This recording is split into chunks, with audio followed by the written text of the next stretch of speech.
Kalau kita bicara tentang kehidupan yang ada di jagat raya ini masih menjadi misteri ya Mas, termasuk tentang konsep ketuhanan itu masih banyak sekali yang bingung mencari ya di mana Tuhan berada. Kemudian masih banyak juga yang menganggap bahwa Tuhan itu adalah sebuah sosok tinggi besar, Tuhan bertempat di suatu tempat di arsi katanya. Nah, kemudian munculnya agama-agama termasuk juga Mas. Ini kan setelah adanya peradaban manusia ya, dan setiap agama juga meyakini bahwa agamanya inilah yang diciptakan atau diturunkan oleh Tuhan. Dan banyak sekali yang menjadikan agama ini sebuah ajang untuk mengklaim bahwa agamakulah yang paling terbaik ya, yang paling benar. Tapi sejauh ini yang dirasakan ya oleh mungkin semua, justru agama ini menjadi biang kerok perpecahan antar umat. Ini kita sebagai makhluk sosial ya, gimana harus kita menyikapi yang seperti ini, Mas? Iya, Mas Yahya. Ya, jadi memang dunia ini penuh misteri, Mas Yahya. Ya, jagat raya ya, atau kita sebut sebagai alam semesta dan juga isinya ini adalah misteri. Yang mana kita ini tidak tahu sebetulnya yang menciptakan siapa. Tetapi kita berbondong-bondong, ya semua makhluk, khususnya manusia, itu meyakini Mas Yahya, meyakini dan mengimani bahwa tidak ada yang mampu menciptakan dunia ini, ya, jagat raya ini, alam semesta ini, dengan isi-isinya, kalau bukan yang maha kuasa. Kita sebut yang maha kuasa itu karena ya maha dari segala-galanya Mas Yahya. Karena kalau kita bicara manusia ya tidak mungkin toh manusia bisa menciptakan misteri yang seperti ini ya. Jadi kita meyakini dan mengimani bahwa yang menciptakan, yang menyediakan seluruh kehidupan di dunia ini adalah yang maha kuasa, yang kita beri nama atau kita kasih sebutan yaitu Tuhan atau Allah. Nah, kalau ditanya Tuhan itu di mana? Tuhan itu bertempat di belahan bumi di sebelah mana? Atau di langit itu di mana? Atau mungkin wujud dan sosoknya seperti apa? Itu juga tidak akan ada yang mampu menjawab Mas Yahya. Kalaupun ada disuratkan di kitab-kitab suci, kalau kita harus tiba-tiba percaya hanya karena doktrin yang seolah-olah Tuhan pernah bersabda atau Allah ini pernah berkata, berfirman kepada utusannya ya, melalui nabi, melalui rasul ya. Kalau kita ini langsung percaya begitu saja, lah dasarnya apa? Kan begitu. Makanya kita ini hanya bisa meyakini dan mengimani. Sebatas itu Mas Yahya. Karena pembuktiannya tidak akan pernah ada yang bisa membuktikan. Ujung-ujungnya nanti yang dipakai patokan, yang dipakai pegangan apa? Oh, yang Islam ya Al-Quran dan hadis. Yang Kristen ya kitab sucinya ya. Yang agama Hindu juga demikian. Demikian pula dengan agama-agama yang lain. Yang mana kita sendiri juga tidak pernah tahu sejatinya apakah benar agama ini memang yang menciptakan Tuhan, kan begitu? Apakah agama Kristen yang menciptakan Tuhan? Demikian pula dengan agama-agama yang lain.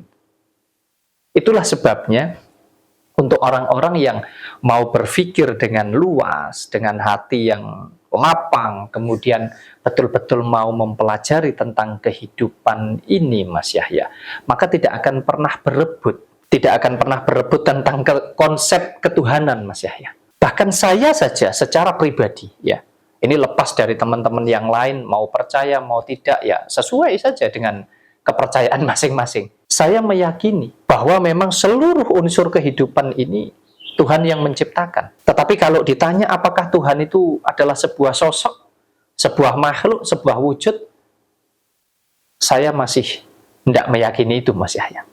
Yang saya yakini hanyalah Tuhan adalah sumber dari segala unsur kehidupan. Jadi saya tidak pernah membayangkan bahwa Tuhan itu sebagai seorang bapak, mungkin dengan postur yang gagah, tinggi, besar. Ya, Tuhan itu sebagai sosok atau makhluk yang seolah-olah bisa kita datangi, bisa kita sembah. Tidak seperti itu mungkin konsep bertuhan menurut saya. Bukan berarti saya memaksakan pendapat saya untuk teman-teman yang lain juga sependapat dengan saya. Tidak seperti itu. Karena apa? Kita ini sama-sama hanya sebatas meyakini dan mengimani, Mas Yahya.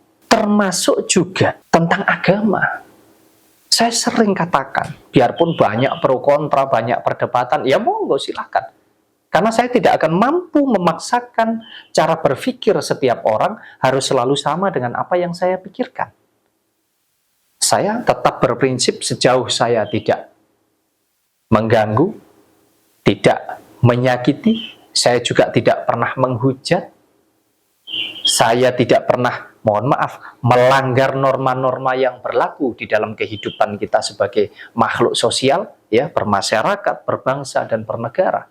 Saya selalu mengajarkan tentang kerukunan. Karena apa? Ya karena atas dasar itu, kita ini hanya bisa meyakini dan mengimani saja. Agama juga demikian. Ya, satu dengan yang lainnya. Kita sama-sama tidak pernah tahu kebenarannya, Mas Yahya. Agama yang mana yang paling benar? Agama yang mana yang diciptakan Tuhan? Itu kalau ada yang meyakini bahwa agama itu adalah ciptaan Tuhan. Ya kan monggo-monggo saja.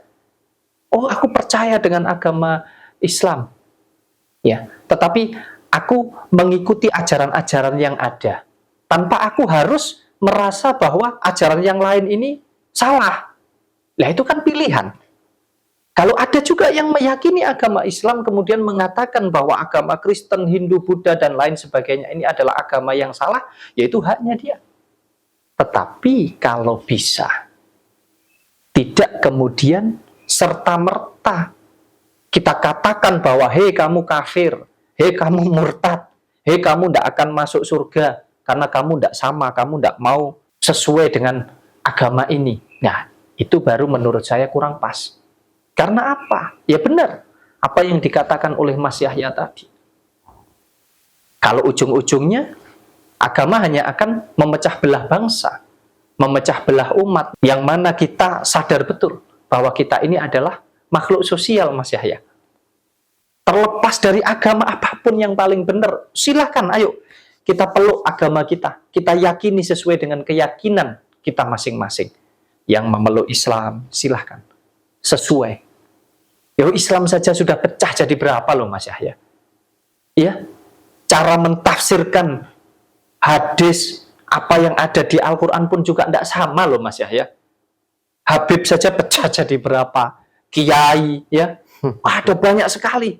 Cara mengajarnya tidak sama. Bahkan ada banyak juga kok orang Islam tapi menyebutnya Islam nasional, Mas Yahya. Tidak fanatik. Oh, tidak sedikit-sedikit hadis, tidak sedikit-sedikit Quran, tidak. Ada banyak juga. Yang di Kristen yang fanatik juga banyak. Tapi yang Kristen nasional juga banyak. Istilahnya ada yang menyebut Islam Nusantara, ya, Kristen Nusantara. Nah, kembali lagi tentang apapun yang kita yakini. Lawang kita ini loh sama-sama tidak tahu. Betul enggak? Betul. Siapa sih yang pernah ketemu Tuhan? Tidak ada. Kalau ada yang meyakini bahwa, oh, Nabi Isa sebagai nabi yang diutus oleh Tuhan, nabi di agama Islam juga demikian, ya, Rasul sebagai utusan daripada Tuhan. Kita sendiri aja tidak pernah tahu. Kalau nanti betul-betul dikejar ya, pasti kembalinya akan ke sana. Sudah ada di hadis di Al-Quran sebagai pegangan agama Islam. Nah, silahkan untuk yang percaya. Yang di Kristen juga demikian. Silahkan untuk yang meyakini.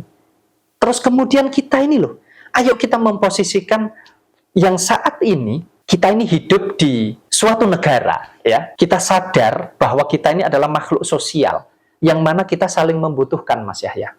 Ini ambil contoh saja. Kalau kita bicara tentang, haram, najis, hanya atas dasar nggak sama agamanya. Mohon maaf sekali lagi, yang namanya makhluk sosial, bisa jadi loh, yang menciptakan baju koko yang kita pakai ini yang bikin saudara kita yang beragama Hindu, Mungkin yang menciptakan sarung ini yang punya pabriknya justru saudara kita yang beragama Kristen. Betul.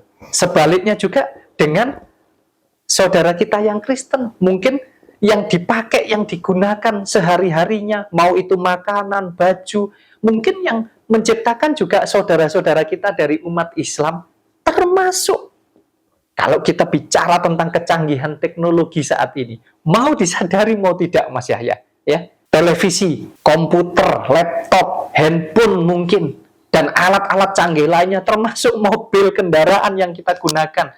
Loh, yang menciptakan itu dari berbagai macam golongan Mas Yahya.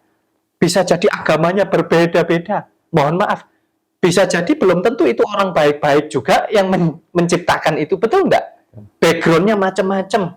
Loh, lagi itu loh kok kita ini merasa paling suci. Merasa seolah-olah kita ini adalah yang paling bertuhan sekali. Hanya atas dasar agama itu tadi. Jadi kadang memang kita ini sudah dipecah belah. Ayo, maksud saya begini. Ayo kita peluk, kita jalankan perintah-perintah agama yang kita yakini kebenarannya untuk kehidupan kita. Nah, selebihnya jangan lupa bahwa kita ini adalah makhluk hidup yang masih hidup, yang disebut makhluk sosial, yang artinya kita masih saling membutuhkan satu dengan yang lain. Mbok ya, kenapa sih kalau ayolah hidup rukun gitu loh maksud saya itu Mas Yahya. Jangan mau terpecah belah oleh agama ini tadi. Bener enggaknya belum tahu, ya. Kok kita berebut seolah-olah kita yang paling benar? Kok kita harus berebut seolah-olah Tuhan itu hanya milik kita? Padahal kita sama-sama tidak tahu, Mas Yahya. Ayo hidup rukun sajalah. Ayo rukun, saling menghargai, saling mengasihi, saling menyayangi satu dengan yang lain. Pasti itu jauh lebih indah dan negara ini pasti akan berkembang, Mas Yahya, akan maju. Nggak hanya terjebak di dikit-dikit, mohon maaf ya, agama. Dikit-dikit agama yang dipakai ini, dikit-dikit dalil ini. Waduh, betapa sempit sekali hidup kita. Sempit sekali cara berpikir kita. Ya, harusnya tidak seperti itu. Ayo menyadari betul bahwa kita ini anggap saja. Kita ini kan sama-sama meyakini bahwa kita ini adalah makhluk ciptaan Tuhan yang Maha Kuasa. Nah, lalu sama-sama ciptaan Tuhan yang Maha Kuasa, kenapa kita tidak bisa hidup berdampingan? Bukan hanya dengan sesama manusia loh, jangan salah. Hidup ini tidak akan berimbang. Hidup kita di dunia ini, di alam semesta ini tidak akan pernah bisa berjalan dengan selaras kalau kita tidak mampu menjaga hubungan baik. Bukan hanya dengan manusia, Mas Yahya. Termasuk dengan binatang, ya, dengan hewan, dengan tumbuhan, dengan alam semesta yang ada ini. Kita jaga, kita rawat semuanya. Maka akan tercipta keselarasan itu, Mas Yahya.